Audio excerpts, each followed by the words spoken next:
वासिफ साहब फरमाते हैं अब किसी नबी ने इस दुनिया में नहीं आना। वासिफ साहब फरमाते हैं अब किसी नबी ने इस दुनिया में नहीं आना, लिहाजा हम सब का फ़र्ज़ है आपका अंदाज़े रहमत सब मखलूक तक पहुँचाएँ।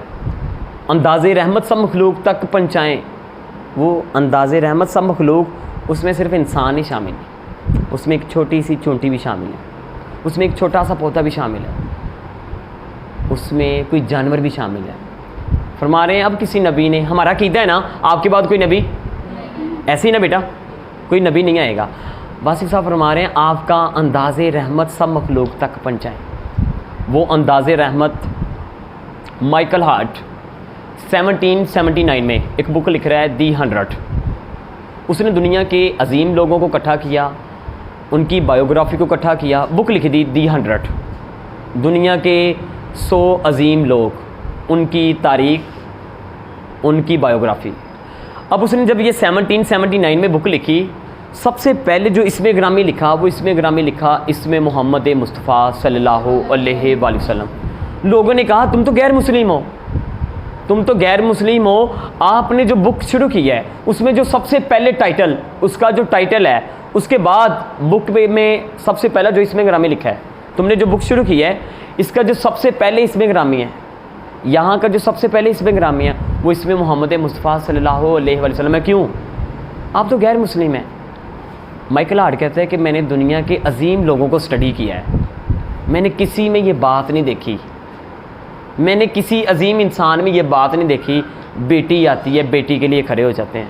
कहते ये सिर्फ़ मैंने मुसलमानों के पैगंबर सरकार दो आलम सल्लल्लाहु अलैहि वसल्लम, मैंने उनमें बात देखी है जब बेटी आती थी बेटी के लिए खड़े हो जाते थे। मैंने उनमें बात देखी है बेटी आती थी उनके लिए खड़े हो जाते थे। इवन अपनी चादर बिछा देते थे, अपनी चादर बिछा देते थे। किसके लिए? भला बेटी के लिए। कहते मैंने इस वजह से हजूर का इसमें ग्रामी सबसे ऊपर लिखा। जनाब कासिम अली शाह साहब फरमाते हैं, कहते ऑप्शन हो यहाँ बेटी को पढ़ाना है या बेटे को पढ़ाना है। ऑप्शन ये हो यहाँ बेटी को पढ़ा सकते हैं या बेटे को पढ़ा सकते हैं। कहते वहाँ पे कासिम अली शाह साहब फरमा रहे हैं वहाँ पे मैं अपने बेटे को रिजेक्ट कर दूंगा, बेटे को रिजेक्ट कर दूंगा। किसको पढ़ाऊंगा? बेटे किसको पढ़ाऊंगा? बेटी को। ये माइकल हार्ट क्या कह रहे हैं, जब आपकी बेटी सल्लल्लाहु अलैहि वसल्लम कुर्बान जाएं, आपकी बेटी आती थी, आप उनके लिए खड़े हो जाते थे और अपनी क्या बचा देते थे? आपका अंदाज़े रहमत, ये अंदाज़े रहमत।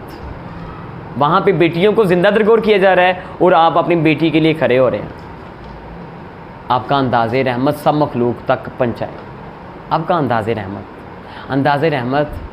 आप बड़े खुश हैं, इतने खुश हैं, आपने फरमाया आयशा रज़ी अल्लाह ताला अन्हा आज मुझसे कुछ मांगे।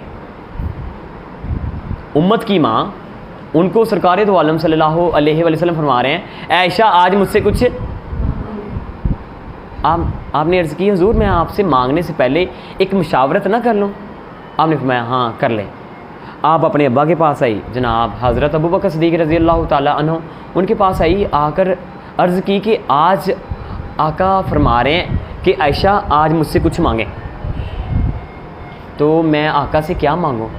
आपके अब्बा हुज़ूर ने फरमाया आप ऐसा करें, आप सरकार के पास सल्लल्लाहु अलैहि वसल्लम, आप हजूर के पास दोबारा जाएं, जाकर अर्ज़ करें हजूर मुझे वो मिराज के राज़ों में से, मिराज वाला क्या, जब आप अल्लाह के पास गए थे, जब अल्लाह ने अपने पास आपको बुलाया था सल्लल्लाहु अलैहि वसल्लम, आपने फरमाया आयशा आप जाएं, जाकर हुजूर से अर्ज़ करें, आप जाएं जाकर हुजूर से अर्ज़ करें हजूर वो मिराज के राज़ों में से एक राज़ बता दें। आप आई, आकर अर्ज़ की हजूर वो जो मिराज है, मिराज हुई थी जब आप अल्लाह के पास गए थे, उन राज़ों में से एक राज़ बता दें।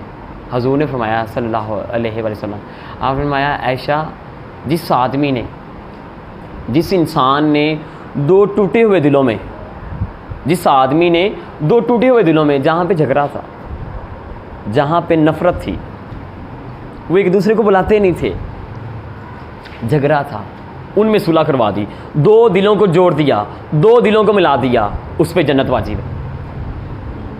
जब आपने सुना उस पर जन्नत वाजिब है जिसने दो टूटे हुए दिलों में सुलह करवाई, तो आप वापिस आई, आकर अर्ज़ की अब्बा हजूर ने फरमाया वो आदमी जिसने 2 टूटे हुए दिलों में सुलह करवाई उस पर जन्नत वाजिब है। तो आपके अब्बा हुज़ूर जनाब हज़रत अबू बकर सिद्दीक़ रज़ी अल्लाह ताला अन्हु बड़े खुश हुए। वो थोड़े से टाइम के बाद परेशान हो गए। आपने सोचा, आपने कहा कि वो आदमी जिसने 2 टूटे हुए दिलों में सुलह कराई उस पर तो जन्नत वाजिब है। वो आदमी जो 2 दिलों में फसाद करवा रहा है, उनमें झगड़ा करवा रहा है, उन दोनों दिलों को जुदा कर रहा है, उसका मुकाम क्या है, उस पर क्या होगा? आपने सिर्फ सोचा ही अंदाज़े रहमत। 26वां पारा अल्लाह फरमाते हैं, ए मुसलमानों, ए ईमान वालों, मुसलमानों के 2 ग्रोह अगर आपस में झगड़ा कर पाएँ, झगड़ा कर लें या इनमें आपस में मफहूम है, इनमें लड़ाई हो जाए, झगड़ा हो जाए, इनमें सुलह करवाओ। इनमें क्या करवाओ?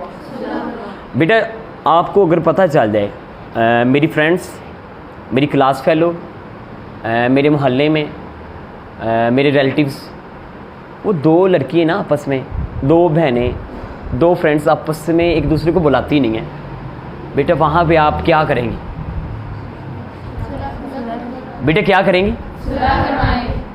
और हजूर का जो है फरमाने अली शान सल्लल्लाहु अलैहि वसल्लम, जिसने 2 टूटे हुए दिलों को आपस में जोड़ा उस पर क्या वाजिब है?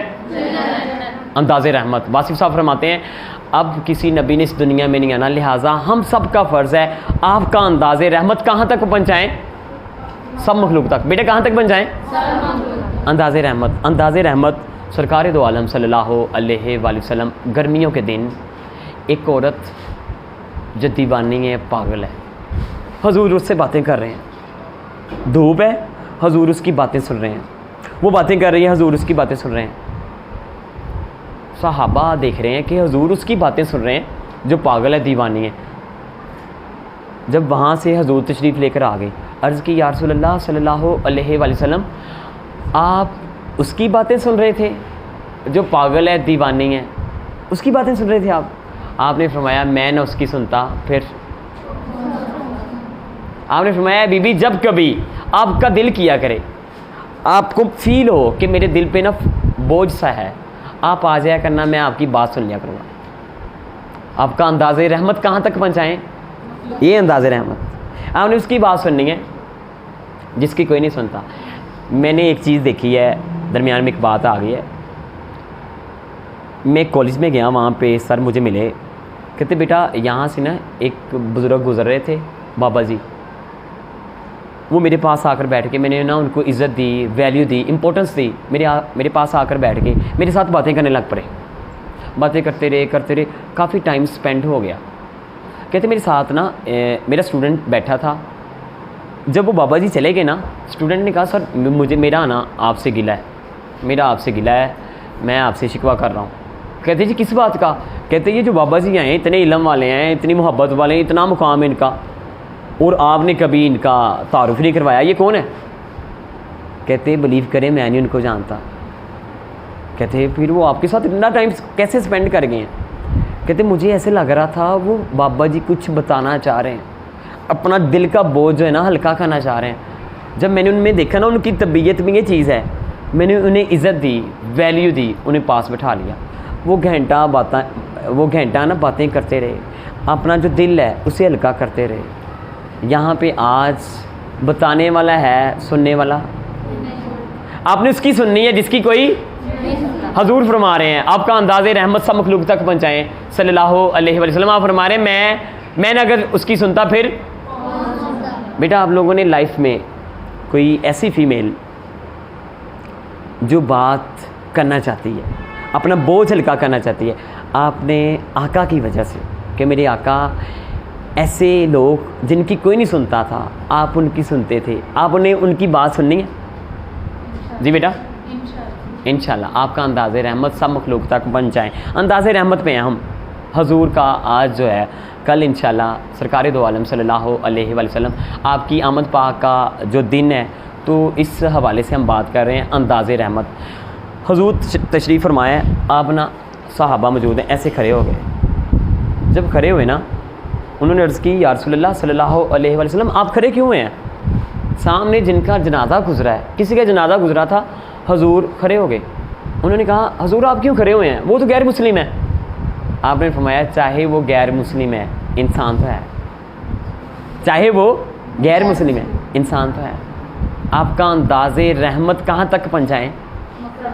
सब मखलूक तक। एक चीज़ आपने दिलो दिमाग में नक्श कर लेना है, आपकी लाइफ के साथ, आपकी ज़िंदगी के साथ ये चीज़ चले। आज के सेशन में आप सीरत पाक के मौजू पे जो मैं एक छोटा सा एक मैसेज दे रहा हूँ, जो मैं रिक्वेस्ट कर रहा हूँ, अर्ज़ कर रहा हूँ, इसमें ये जो मैसेज है, आपने ज़िंदगी, जो आपकी ज़िंदगी ना, उसके आखिरी सांस तक इस चीज़ को आपने दिलो दिमाग में नक्श कर लेना है। वो क्या? सरकार दो आलम सल्लल्लाहु अलैहि वसल्लम आप फरमाते हैं, कसम खाकर आपने इस हदीस पाक के मुतालिक फरमाया, कसम खाकर आपने फरमाया, खुदा की कसम, खुदा की कसम, जो मांगता है वो मांगता ही रह जाता है। कसम खाकर इस हदीस पाक के मुतालिक फरमाया, खुदा की कसम, जो मांगता है वो मांगता ही रहता है। कभी किसी के सामने हाथ नहीं, क्या कभी किसी के सामने हाथ, किसके सामने हाथ फैलाना है? हाँ, ज़रूरत पड़ जाती है, नीड होती है, आप लें, फ़ौरन वापस करते। एक ये चीज़। दूसरी चीज़ आपने फरमाया, जो मांगता है खुदा की कसम। दूसरी चीज़, दूसरा पॉइंट ये है, जब भी कोई जनाजा सरकार दो आलम सल्लल्लाहु अलैहि वसल्लम आप पढ़ाते, आप एक ही चीज़ पूछते। आप जनाजा पढ़ाने से पहले एक ही चीज़ पूछते। आप पूछते, ये जिसका हमने जनाजा पढ़ना है, मैं जिसका जनाजा पढ़ाने जा रहा हूँ, इसने किसी का कर्ज देना है? अर्ज़ होती, जी हुजूर, इसने किसी का कर्ज देना है। वहीं पे बेटा बात को आपने नक्श कर लेना है। वहीं पे अर्ज़ होती कि हुजूर, इसने किसी का कर्ज देना है। वहीं पे आका फरमाते, मैंने इसका जनाजा नहीं पढ़ाना। आप उसका जनाजा पढ़ाने से इनकार कर देते। पता चलता कि इसने किसी का कर्ज देना है, आप वहीं पे उसका जनाजा पढ़ाने से इनकार करते। फिर कुर्बान जाएं, हज़रत अली करमल्लाहु वजह करीम मौला कायनात, आप अर्ज़ करते, हुजूर आप इसका जनाजा पढ़ाएं, इसका कर्ज मैं देता। बेटा दो चीज़ें आपने सीख ली हैं। क्या भला? अंदाज़े रहमत में जो मांगता है खुदा की कसम, दूसरा आप उस शख्स का, उस आदमी का, उस इंसान का जनाजा पढ़ाने से इनकार फरमा देते जिसने किसी का। इकबाल फरमाते हैं, मेरा तरीक अमीरी नहीं फ़कीरी है, मेरा तरीक अमीरी नहीं फ़कीरी है, खुद ही न बेच गरीबी में नाम पैदा कर, खुद ही न बेच गरीबी में नाम पैदा कर।